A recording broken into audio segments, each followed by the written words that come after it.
In this part 3 video about delivering on Amazon Flex, we go over some problems you may encounter when delivering and how to fix them.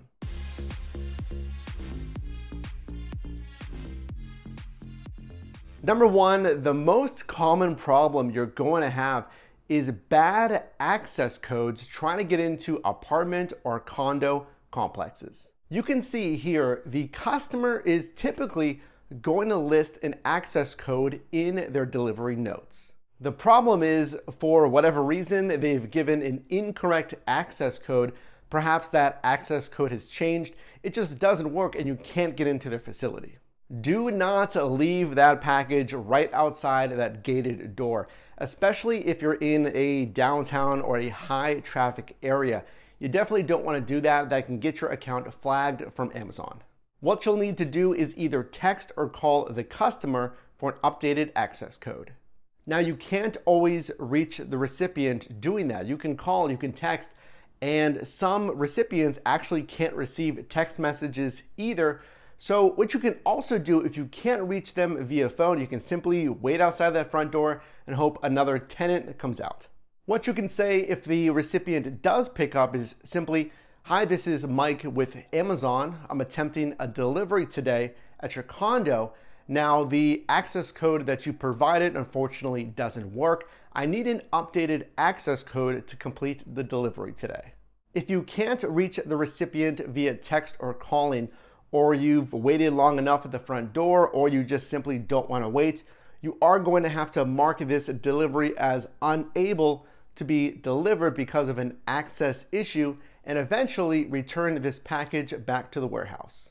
Depending on your proximity to that warehouse, that may be a worst case scenario if you actually have to drive in the opposite direction of your home, let's say, whenever you would typically finish just to return that package. So in my opinion, you have to text, you have to call, and I would actually wait there at the front door just for a little bit because that beats going back to the warehouse. Number two, a business or a location is closed. There is an option for this in the Flex app to denote that that business or location is closed. I just want you to be aware of this if you're pulling up, and if it's especially after 5 p.m., that may be another package you have to return to the warehouse. Number three, pay attention to this one. You'll have a package with the exact recipient's name, the address, but when you scan it to include it on the delivery, you'll get a message that says this package is not included in this delivery.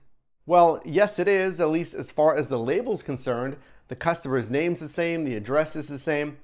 Now, the Flex app may say that that recipient is only expecting one package, but again, you have two with that exact name and address. You really have two options here. You can do what I do. You can include that with that first package that you scanned because that label is matching that same recipient. Or of course, you can always call support and double check. Number four, do you find yourself taking way too long rummaging around all the packages in your vehicle because you can't find the intended recipient? Remember, when loading these envelopes and packages into your vehicle, number one, make sure that all labels are facing up so there's easy visibility. Number two, I recommend putting envelopes in one section of your vehicle and packages in another so you easily know based on the type of package or envelope where to look. And number five, unfortunately, at least in my experience, a big problem when delivering with Amazon Flex is phone battery. Now, I keep my phone plugged in all the time as much as I can when delivering, but it seems like every single shift, even a 3-hour shift, not a 4-hour shift, but the smaller shifts, my phone battery gets absolutely drained when delivering. I feel like it's something with the Amazon Flex app, specifically maybe the GPS, that's taking a lot of that phone battery. Using the GPS and keeping the screen brightness at 100% really drains that battery fast. To curb this, I've been experimenting with using Google Maps instead of the integrated Amazon GPS. And of course, you can always lower your screen brightness.